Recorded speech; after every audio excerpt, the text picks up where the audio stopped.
All right, guys, welcome to 16U Men's Freestyle. It is, we've talked three so far: junior men Greco, women's 16U, junior women up to this point. And we've seen domination by the states. Lucas, we don't have that here. No, we do not. Can we agree this is the closest race of any of them so far? It is, absolutely, 100%. So I guess when we get to this question, and we're going to jump into it here in a second, but is a better measure of owning the dome the number of All-Americans you have, the number of champs you have? What's the better measure? Oh, that's a real good discussion. I almost feel like if we're gonna talk about owning the dome specifically, be like champions, but I don't know. That's a tough one because I feel like more All American shows you how many guys are actually coming out of the state. But if you're not winning, I don't know. It's an interesting thing, though. Okay. So we own the dome is obviously we're talking about the Fargo Dome coming up in a week and a half. Lucas and I will be there watching all of the action and paying attention to a lot of these different states as they make a run. And what we did was we went back 10 Fargos, 11 years, because there wasn't a Fargo in 2020, and looked at who dominates in what division, like 16U or juniors, men or women, and freestyle or Greco, right? And without looking at the graphic and just on the outside looking in, who would you have thought would have been the team to beat in 16U men? So anything with the men, Illinois jumps out to me. And it's just the low cuts. It's seeing the low cut singlets every year that makes me think about them. But obviously, PA, Minnesota for years has been real good. So I feel like that those were the main ones for me. All right. Do you think it changes from year to year, or are these teams fairly consistent? I don't know year to year if it changes, but I do feel like every 4 or 5 years you have a little bit of a reshuffling in who's dominant and who's not.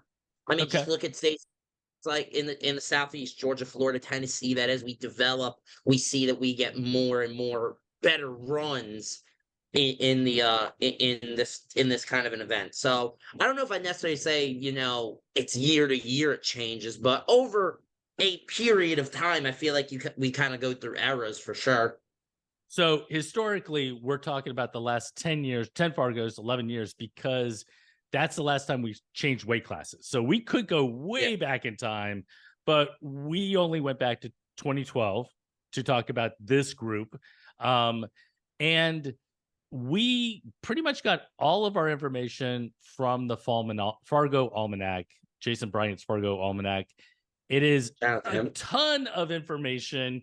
I mean, you just flip through it. It's just kind of crazy, the information that you see. And one of the things I want to show you right here that I think is super interesting, and Lucas hasn't seen this, is I know. Live reaction to this, ladies and gentlemen. Let's see. Is this it? Yeah, this is it. So share my screen. Can you see it? Yeah. So those are the 2012 Fargo 16U freestyle champions. Jesus. Look at 113, man. Well, then. Yeah, and then 120 and 126. Who knew that Seth Gross would wrestle a 16Us at 126? Zahid would wrestle at 113, and when they would be 10 years later. And what's amazing is I feel like so obviously a guy in Fox Baldwin, Floridian, Mark Hall, Bo Nickel, all killers. A lot of people don't know who Roy Nash is out of Utah. Dude was a murderer. But the biggest name in that list to me that I don't know if a lot of people will know him for his wrestling at least Aaron Pico. I almost feel like if you don't know who Aaron Pico is, for years he was the boogeyman under certain guys' mattresses at wrestling tournaments. He I feel like was. Aaron's one of the biggest what ifs in wrestling. Like if he didn't go to MMA, if he had stayed in wrestling, Yeah, the because if you possibilities. didn't know, in wrestling, he was other level. I mean, he was just unbelievable. I used to watch him pick apart Georgia's best and like play with them. Yep. Yep. Yep. So how awesome was that? 2012, That's 16 nuts. U's. So my That's question, nuts. so the thing you have to look at is that, the 16 U's from this year, 10 years from now, will they be like that class of 2012 16 U's? I don't know. Because man, there are some outstanding wrestlers on that list.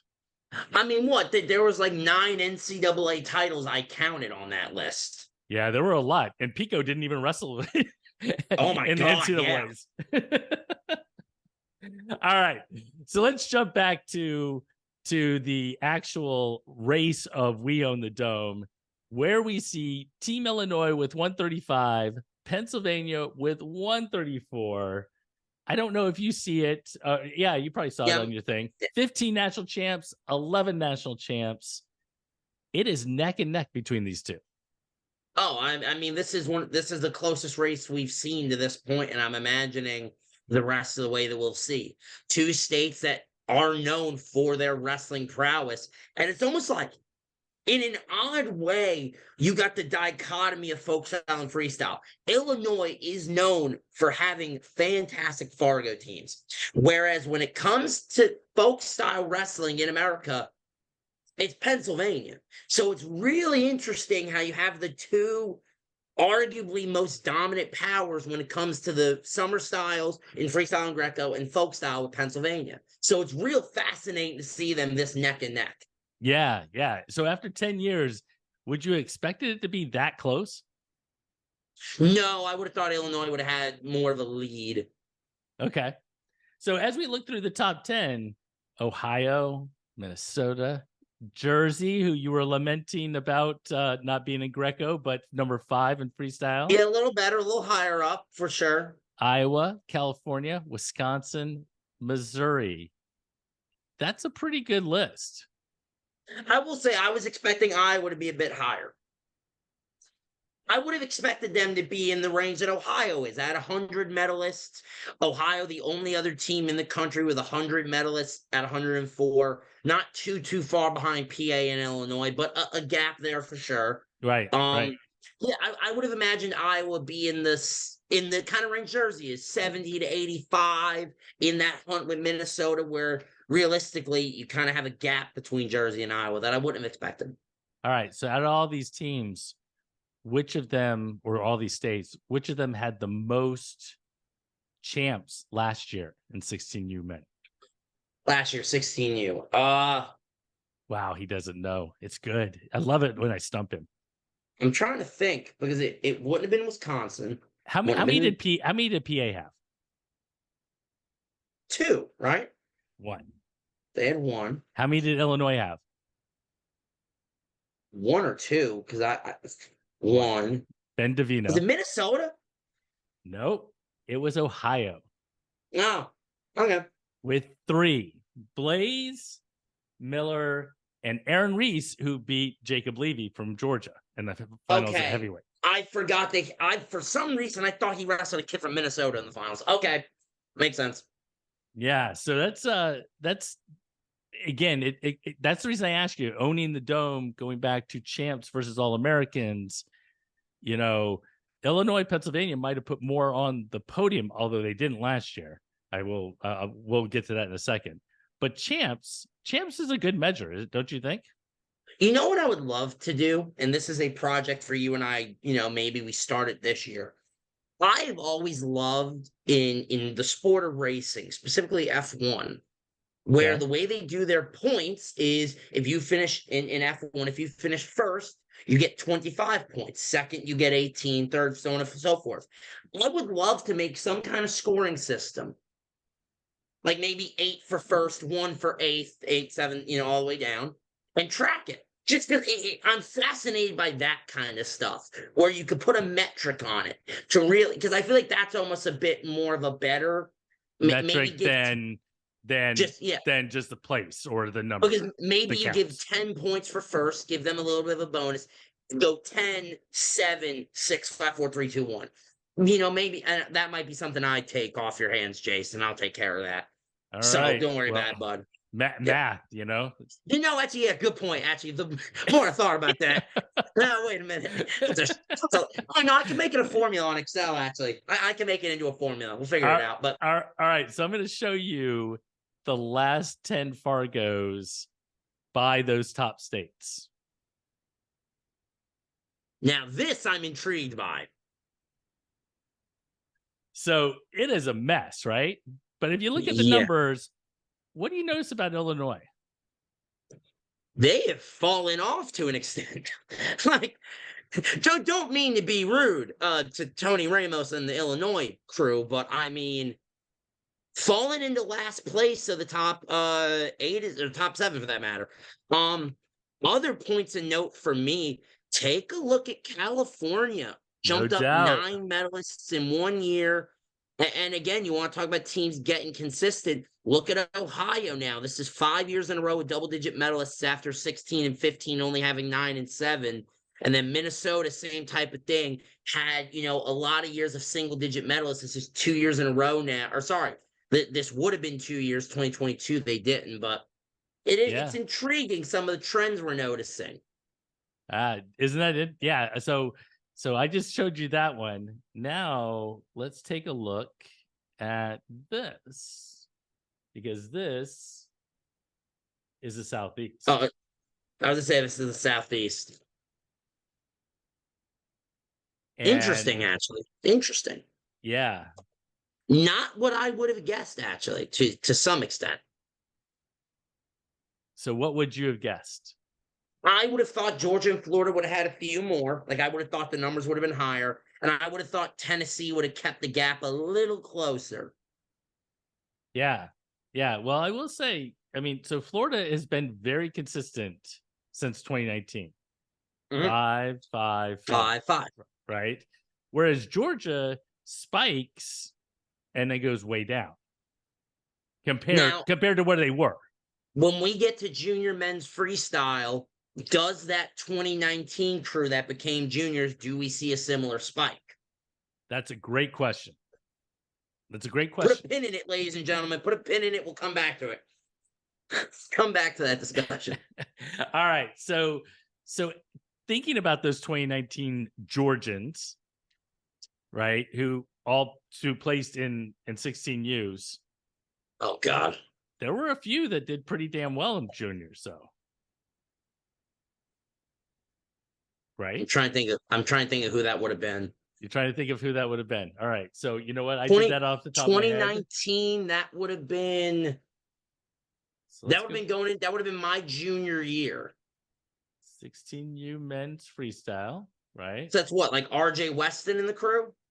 Yeah, Caleb Henson. Oh my God, yeah, that was Henson, Weston, Smith. Would this have been Gabe Arnold or was he younger? I think he was a little younger. He would have been schoolboy. Yeah, you know what it is, ladies and gentlemen? I forget how damn old I am. Chase Horn. Oh Michael my God, Killick, how did I forget about Big Mama? How did I forget about him? Michael Killick, Noah Pettigrew, RJ Weston, David Harper, Camden Monroe. Right? So those are all some of your 2019 wrestlers who were part of the 9 that ended up making the podium for Georgia. Yeah, now that you said that, I do remember there being a lot of talk of that being the highest medaling crew. Yeah. So we're going to get to Georgia and Florida and actual states later. I'll be interested to see if you think that this year's 16U Georgia crew can come close to that 2019 group. All right. So let's bring it back to the states. Yep. And let's talk a little bit about Illinois, 135, Pennsylvania, 134. But there's a huge difference in who dominates the weights. Yes. Illinois dominates or owns, quote unquote, 8 of the weight classes. Pennsylvania does it in 4. Is that another marker of why maybe Illinois owns the Dome in 16U? I feel like it's something to note, like that over the brackets, they could do it more often across the weights. I don't necessarily think it's a metric because I think we kind of talked about it a little bit during the 16U Greco, I think, where we kind of talked about just there are certain states that breed bigger kids.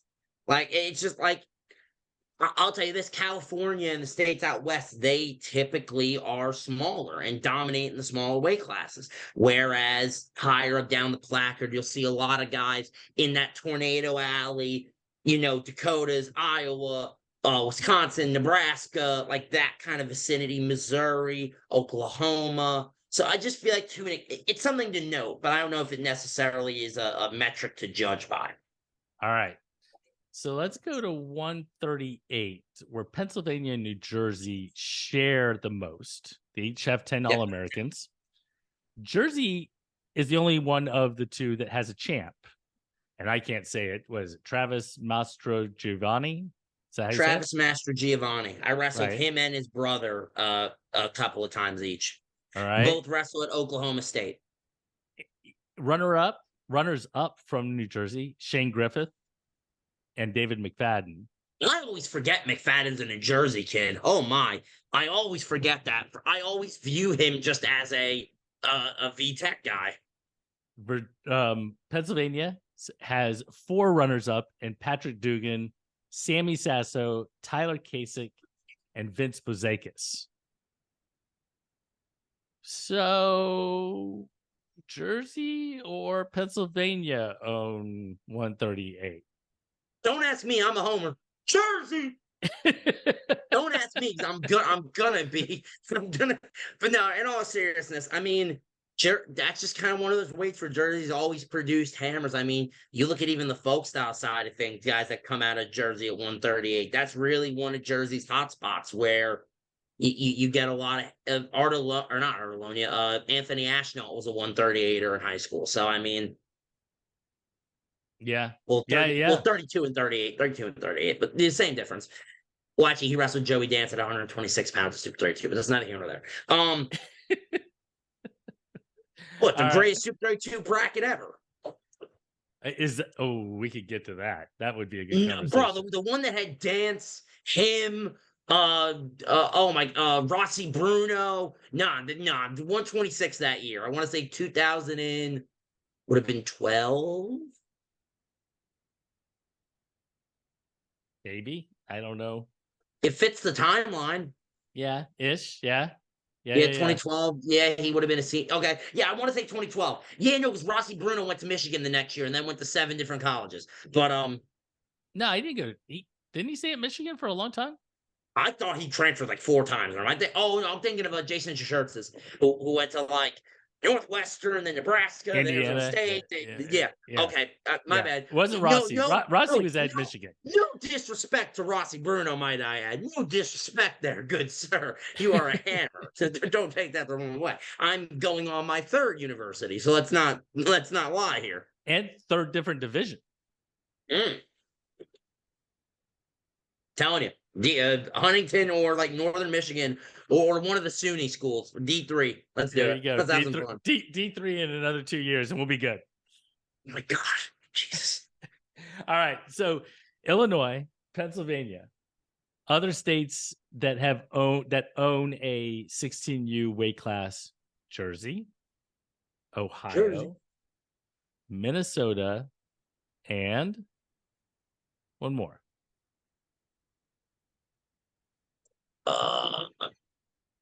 What's a punt? You said them earlier. Oh, Minnesota. No. Who? The weight class that you were interested in, Iowa. It wasn't your weight class, but they share 195 with Ohio. And how did I not think about Iowa? I don't know. That's why I thought it would be easy. So one of the things that was really interesting when I was going through this at 195 was, and I didn't know this. It says Ohio not only shares the lead in terms of numbers with Iowa, they also claimed 3 titles, right? Seth Shoemate at 2019, Matt Stencil in 2014, and who? Braxton Amos is West Virginia. Like, no, he wore West Virginia singlets at Fargo. Okay, he wrestled for West Virginia, but evidently, maybe in 16U, he also before he moved to West Virginia was in Ohio. I don't know. No, I'm not blaming you. I'm just saying that's cap. So Iowa has the lead at 195 pounds. I'm not giving Ohio Braxton Amos. I'm not. No. With that same argument we had about VTech and NC State. Just because he went there, no. He wrestled for Parkersburg, didn't he? In high school? Or am I losing my mind? That was because you wrestled with a dual competition? I started out wrestling with West Virginia until New Jersey complained about, since I wrestled for Ohio during the duels, that I should wrestle for Ohio here. And they originally wanted me completely out of the tournament since I represented West Virginia the first couple matches, but Mr. Kayla and his staff found a loophole through Central Regionals, had West Virginia release me so I wouldn't be kicked out. Ohio picked me up, and the rest is history. No, I don't know where he wrestled for in high school. I'm convinced. Hang on. No, he wrestled in West Virginia. I just don't know what high school. No, I'm convinced he wrestled at Parkersburg. Yeah, the same school that John Martin Best. Yeah, Parkersburg. Yeah, okay. I knew it wasn't on my mind. But maybe he was from Ohio first? No, but born in Mineral Walls, West Virginia. I'm looking at it. So is this a different Braxton Amos? No shot, because 2016, that was the same year I went. He was there. And at 195. At 195 pounds. Capping. No, this is just Ohio lying. Or, well, I don't know. All right, so Jason Bryant, figure it out. That's a complete joke. Jason's an awesome guy and does amazing stuff. No one take that out of context. That was a joke. I'm both BSing. All right, someone's gonna tweet that. Flip it. So 16U men's freestyle. We haven't really looked at any of the rosters yet. Let's wrap this up with who wins it this year. Would it be Illinois, Pennsylvania, or somebody else? Remember, if you remember back earlier in the show, Illinois only had 3 last year. Pennsylvania, I think, had like 16. Now most of them are probably not back at 16U. Yeah. But is that trend hold and we see Pennsylvania or maybe in Ohio or?